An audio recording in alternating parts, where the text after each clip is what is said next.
everyone. I am Dr. Robin Berzin from Parsley Health, for those of you who don't know me, and I'm so excited to be here in the very kitchen of Keri Glassman, Nutritious Life, incredible nutrition expert. Keri, thank you for having me. I love having you here in my kitchen. This is so much fun. Oh my God, your kitchen is so nice and awesome. Thank you. Clean and wow. I just want you to come over every day, hang out, have breakfast, and make things.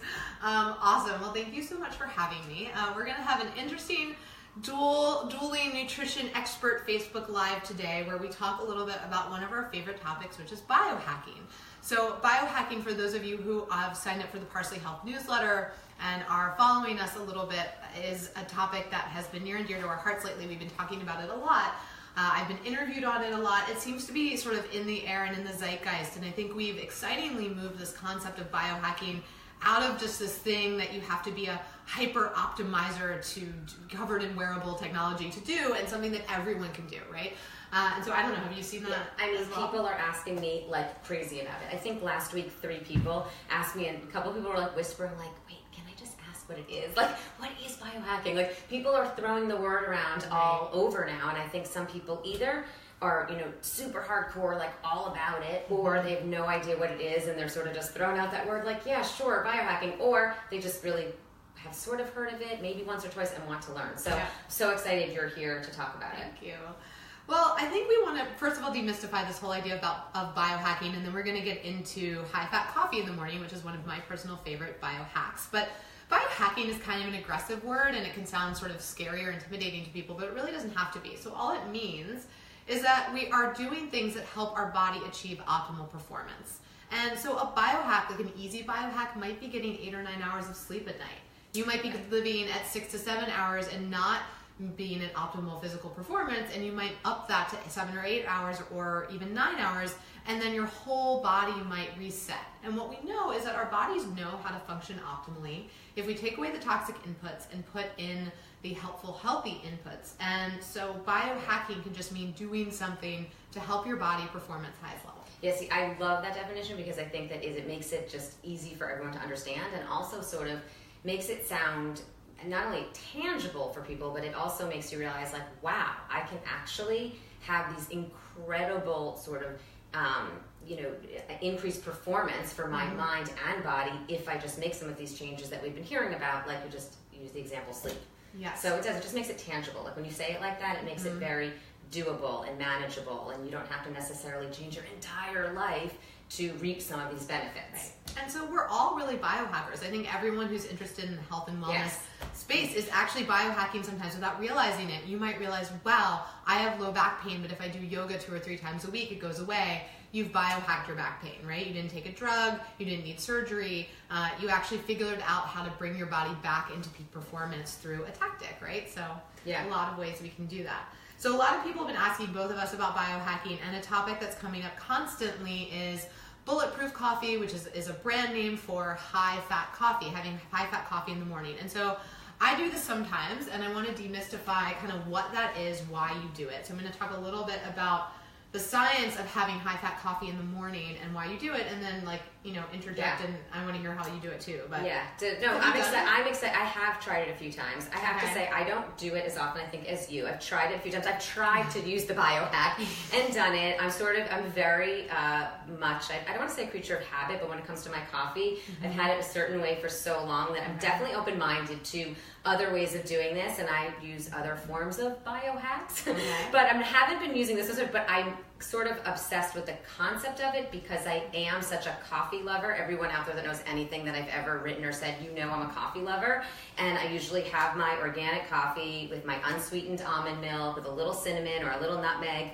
But I actually could be convinced to try this again. That's why I want to see, but I'm actually curious to try it again, and I know you're such a fan, so that's why I actually am really curious to hear exactly how you personally do it, because I might have to dive into it. Maybe I should just try it all week. I'm going to biohack with this all week. Well, let me convince you first. I mean, we will know that today was successful if I convince Keri to do a week of high-fat coffee in the morning, so everyone out there, I'm going to be watching you. Okay. So having high-fat coffee in the morning, or a coffee that's been blended, sometimes with a blender, you could whisk it up too, you don't necessarily need a blender, with some sort of fat in it, is actually part of a larger biohacking tool called intermittent fasting. So intermittent fasting doesn't mean fasting all the time. It means fasting intermittently. And there's research to show that fasting in this way, which usually means about 16 hours a day, for example, I might have dinner around 7:30, 8 p.m., and then I wouldn't eat anything again until the next day at noon. That would be a 16-hour fast. And I would try to eat only during about a 6 to 8 hour window. So say noon to 6 or noon to 8 p.m. That would be my window for eating for that day. Now, why on earth would anybody ever do this? Because we've always been taught, right, 3 meals a day, breakfast is the healthiest meal of the day, and now we're like throwing that into the blender and everyone's going to freak out and ask what on earth is going on. But there's actually really interesting research that shows that when you do this process of intermittent fasting, either every day or for a period of time, or you could even do it every other day, you don't necessarily have to do it every day, but what it does is extend this fat burning period that can happen overnight. So your body burns glucose for fuel. When we eat carbohydrates, they're turned into, or sugar, they're turned into glucose, and that's how we fuel our energy. When we run out of glucose that's readily available because we've just eaten, we turn to some glucose stores called glycogen in our muscles and in our liver, and the body taps into those. But when the body's run out of all of its glucose stores called glycogen, it actually starts tapping into fat for fuel, and that's when you start fat burning. Now, we have a scenario as for most people in this country, not everybody, but most people, where they're eating so frequently that they never have to tap into those fat stores. They always have a ready supply of glucose in the bloodstream, so much so that there's insulin resistance because you have to have all this insulin around to try to put that glucose away because there's too much of it in the bloodstream. You're barely getting to the glycogen stores, let alone the fat stores. Now, when you go to sleep at night, you're not eating all night for usually an 8 to 12 hour window, right? So your body kind of goes through its glucose stores and goes through some of its glycogen stores. And depending on how many of those you have, it can start getting into a fat burning state. If you do something called intermittent fasting, so you extend your overnight fast to noon, you can actually start tapping into going through some of those glycogen stores and maybe even burning more fat or being in a fat burning state.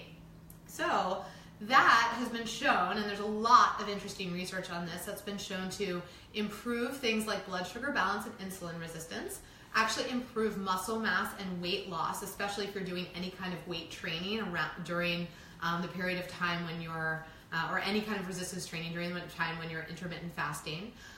It can be a really productive tool for mental clarity. Some people say that they feel much more clarity. And so that's a lot about intermittent fasting. Yeah. Well, so my thoughts on that, because intermittent fasting is funny. People, that's another thing like biohacking that people ask me about all the time. And usually people ask me saying, you must think that's crazy, the fasting part, because they know I'm not necessarily the type of person to recommend fasts and such. But I have to say, I always say, actually, intermittent fasting has a lot of interesting science behind it. Like a lot of the science you just mentioned. There's so much incredible, interesting research, and I think more and more coming out about intermittent fasting, and also there's many different ways to intermittently fast. So, so my thoughts there are that for most people, I do believe that breakfast is very important because they need to kind of get their metabolism going. It's a great place to get those nutrients in. They end up making a poor choice if they don't have that breakfast. However, what I say is if you are the type of person, so, and again, that's just like just a few notes on the type of people that I do think, breakfast is most important for. Again, though, if you are the type of person that is, I usually say, very diligent with your diet and knows that you can go till noon and then eat a clean, healthy meal, such as whatever, it's a kale salad and mild salmon, or your grass-fed burger with roasted vegetables, or your vegan meal you're going to have. If you can do that, it can be very powerful and you can reap many of those benefits. But for people that skip their breakfast and then end up, being starving, not, thinking as well because the food they ate the day before wasn't great, high quality foods that are going to boost your, your brain power, then they can end up saying, I'm just going to go get the 3 pieces of pizza and then have the soda, and then it backfire on them. And for that type of person, I wouldn't recommend it. But like you're saying, if you do, like anything else, whether you go vegan or you go paleo, if you do it in a responsible way, where when you are choosing your foods, you're choosing high quality foods, and you're being responsible with it, choosing those right foods, being diligent about it, you can absolutely reap many benefits. Which is why probably I am sure, obviously, you're doing it in a very diligent way, and I can see how when you do it, you are reaping those mental clarity benefits. You are, burning more fat. I mean, it makes a lot of sense. And the research out there regarding intermittent fasting is actually fascinating. Yeah, And there's more and more of it. And so when you talk about making that healthy choice at lunch, because the point is to break the fast. So this is not starvation. The point here is not intermittent fasting is not about not eating, right? That's number one. It doesn't mean that you have to do it all the time to reap benefits, but that's where this comes in. So that's where the high-fat coffee comes in. So if for some people, if you start your day with a high-fat blended coffee instead of a meal, you actually don't get an energy crash because your body is able to easily use what are known as medium-chain triglycerides, these certain types of fat for fuel that you had in your coffee. And so what I find is that when people who are doing intermittent fasting start this way, they're not starving come lunchtime. They don't make that horrible choice of turning to the pizza and the cookies because they're starving. They're actually humming along feeling great, and they're in a really good spot to then have that high protein, fiber, and healthy fat lunch and dinner, maybe a snack along the way as well, that then add up to all of the benefits that you can see doing intermittent fasting if, as per Keri mentioned, you kind of do it right. Right, exactly. So, right, but that's a really good point. Like, if you're doing this, you want to be responsible and have something like your coffee blend that you're going to make for us this morning, which I'm so excited to try. Because in those MCTs too, also, we talk about MCTs a lot. I mean, anybody again out there that's read anything on my blogs knows, or anything in my books knows, that I'm a huge fan of healthy fat. I know you're a big fan of healthy fat, and especially those MCTs, which are more utilized for energy. So anyway, I love that you have that with the coconut oil as well, where you're getting the extra. I was actually asking you about what you're going to get into. You're going to get into the whole thing. I'm not jumping ahead here. We're doing the whole recipe. So a lot of people have heard about bulletproof coffee or heard about high-fat coffee and are like, yeah, I haven't, do you need to buy the bulletproof products? And you don't. You can actually make it at home. And so I make it all the time.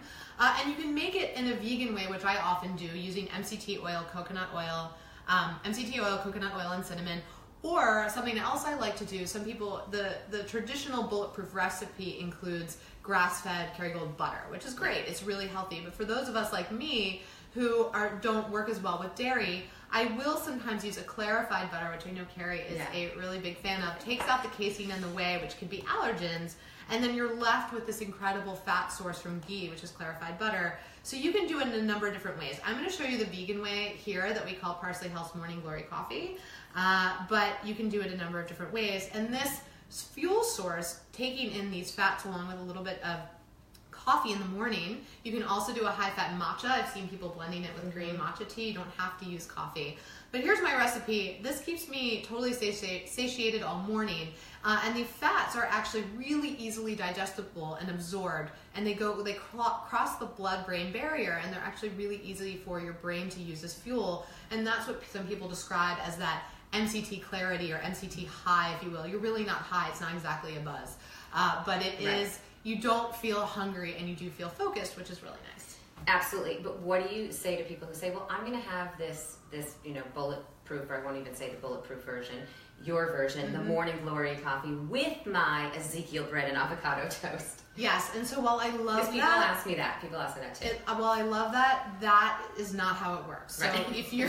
exactly what I wanted to get to. So you can't do both. You're doing this instead of breakfast, and that's such a great point, Keri. You're not doing this with breakfast, because then when you have your Ezekiel toast isn't a bad thing. It's not a bad for you thing necessarily, but it is a carbohydrate source. Now, if you were to do sliced avocados with a little bit of olive oil drizzled on it and some sea salt along with your high-fat coffee, you would have kept the balance of calories as predominantly fat, and then you still would be in a fat-burning mode. But the second you add that Ezekiel bread or that toast in there, you're toast. So exactly. That's a good point. I like that. You're toast. You're done. No. Yeah. So, but that's really the point. That's what I was sort of getting at also with the intermittent fasting, is that if you don't do it in a certain very specific manner, you're really not going to reap the benefits, and you actually might work against yourself. Exactly. So again, it's why you need to be really knowledgeable and really do your homework and learn all about it. So yeah, and this is where everyone's different. And at Parsley and myself personally, we always recommend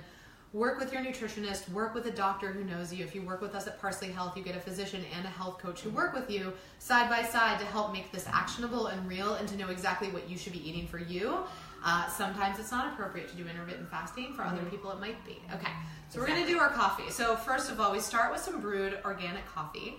So this is going to be a 2-cup recipe, and Really important for coffee, guys, organic, right? Yes, so very important. Coffee, wine, dirty crops, we kind of forget about them, but make sure that you're drinking clean as well as eating clean. So I'm just going to pour this right Which is another reason it's good to make it at home. Yeah. Because you do. That's why I try to make my coffee at home as much as possible and not have it out, because you do want, again, it's a good point, the organic coffee. Sourcing is everything. Yes. And then I really like it with, so I'm not going to make it with ghee today, although you can. I'm going to do it with coconut oil because I actually really love the flavor of coconut oil. You get great flavor. You also get a really high balance of medium chain triglycerides, which are in the coconut oil itself, about 40 to 50%. So I'm just going to put that in. And usually what I like to do is about 1 tablespoon of my fat source per cup of coffee. So this is 2 cups of coffee. So we're going to do 1 tablespoon of coconut oil. And then I'm going to go ahead and get my extra boost and add my straight up MCTs, which don't have that nice coconut oil flavor, but you know that you're getting those 8 and 10 chain, medium chain triglycerides in really high quantities. And I'm just going to add that right in. Yum, so that's about a tablespoon. So 1 tablespoon of fat per cup of coffee. The other thing about that, I don't think you mentioned it. I'm not sure if you did. If you did, sorry, we're repeating you here. But the MCTs also are important for a better lipid profile. Mm-hmm. So people actually think MCTs, saturated fats, and I mean, again, you're a fan of fat, I'm a fan of fat. We talk about the fact that there are many types of saturated fats, like MCTs, out there that actually help improve your cholesterol profile, make you more heart healthy, not less. So that's something that people still ask me about as well. But coconut oil, isn't that bad for you? And anyway, no, it's actually really good for you in conjunction with a very healthy diet. Yes, exactly. And that's where the rubber meets the road on fats. And this could like take us in a whole new direction, which right. I'm not sorry. going to go down. Sorry.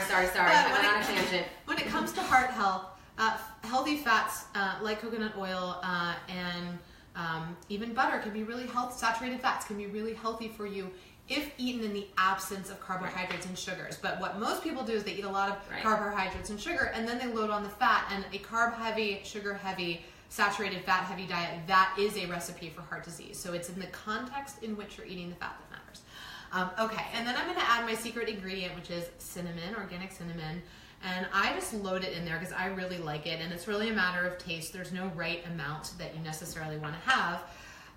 And that does 2 things. One, I really like the warm, toasty taste of it, especially in the winter. And then the second thing it does is it further blunts insulin response. Why do we care so much about insulin? When you keep your insulin level balanced and low in the morning, you store less fat and you have less sugar, if you're eating sugar, stored as fat. So you really want to, we have a big insulin problem, and that's led to a big diabetes problem in this country. Spices actually, like cinnamon, can naturally balance your insulin. Okay, so I've put them all in here. I'm going to put this on. There's like a legit chance this sprays everywhere and you guys are like laughing for days, but I'm going to try not to. We're on love. We're good. Oh my God. Okay, that's hot. If you can tell, I have PTSD from like over. By the way, I was saying before, I do that all the time when it's all the way up and you start to blend it and it's like, no, we're not going to do that today. I'm looking forward to my mug. Getting a little crazy. Cinnamon also, even just the smell of cinnamon is supposed to actually help calm you. There's research that shows you that just the smell of it is calming. Yeah, which is why even burning cinnamon, boiling cinnamon stick on the stove actually, that nice smell actually, it's not just about the Christmas smell, it calms you. Awesome. So we have our amazing Parsley Health Morning Glory blended coffee. Now, again, you can use a whisk or a fork if you don't have a blender. I recommend getting, a NutriBullet or a Vitamix or just even a basic old school blender. It just really makes this nice texture, and it really, really makes it enjoyable to drink. That's, a matter of taste, but cheers. I'm like, I can't wait to get into We're such dorks. We just cheers to our high-fat coffee, but we're doing it. Yummy. I mean, I'm a coffee fan, so and with that cinnamon, like I said, I put cinnamon in all the time, and I'm a coconut fan. So this to me tastes amazing. Like I said, you might convert me. You might convert me this week. I hadn't been converted before. Like I said, I tried it, I liked it, but a little bit of a creature habit with my coffee and my breakfast routine. But I might have to. Give it a go for the week. I don't do this all the time, so I do have a breakfast. I do have. Our Parsley Rebuild protein shakes are one of my favorite breakfasts, and that's a high protein, fiber, fat protein shake that I add a bunch of greens to, and it's awesome. So this doesn't have to be something you necessarily do every single day.